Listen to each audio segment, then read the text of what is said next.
आर्या को नागिन नाम दिया।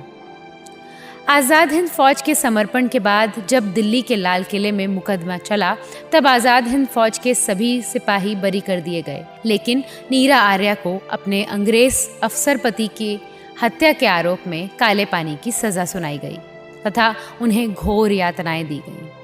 नीरा लिखती हैं कि जब कोलकाता जेल में थी तो हमारे रहने का स्थान वे ही कोठरियाँ थी जिनमें अन्य महिला राजनीतिक अपराधी या तो रही थी या रहती थी।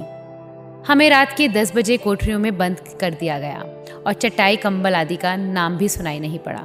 मन में चिंता होती थी कि क्या इसी प्रकार की स्वतंत्रता गहरे समुद्र में अज्ञात द्वीप में मिलेगी, कि अभी से ओढ़नी अथवा बिछौने का ध्यान छोड़ने की आवश्यकता आ पड़ी है।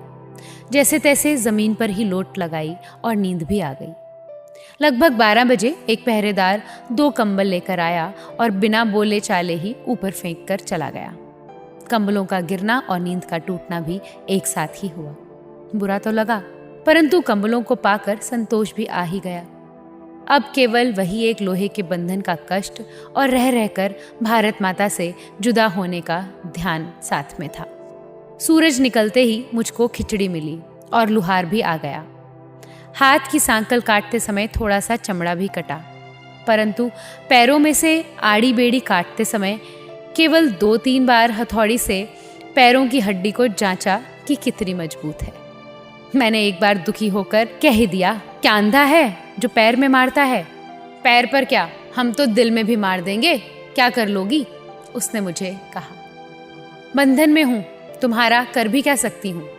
फिर मैंने उनके ऊपर थूक दिया था कि औरतों की इज्जत करना सीखो। जेलर भी साथ थे तो उसने कड़क आवाज में कहा, तुम्हें छोड़ दिया जाएगा यदि तुम बता दोगी कि तुम्हारे नेताजी सुभाष कहाँ हैं। वे तो हवाई दुर्घटना में चल बसे, मैंने जवाब दिया। सारी दुनिया जानती है नेताजी जिंदा हैं। झूठ बोलती हो तुम कि हवाई दुर्घटना में मर गए, जेलर ने कहा।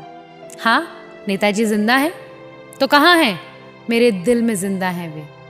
जैसे ही मैंने कहा तो जेलर को गुस्सा आ गया और बोले, तो तुम्हारे दिल से हम नेताजी को निकाल देते हैं। और फिर उन्होंने मेरे आंचल पर ही हाथ डाल दिया और मेरी आंगी को फाड़ते हुए फिर लुहार की ओर संकेत किया।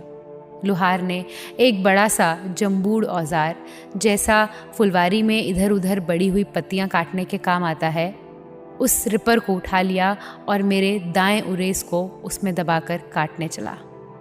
लेकिन उसमें धार नहीं थी, ठूंठा था और ओरोजों को दबाकर असहनीय पीड़ा देते हुए दूसरी तरफ से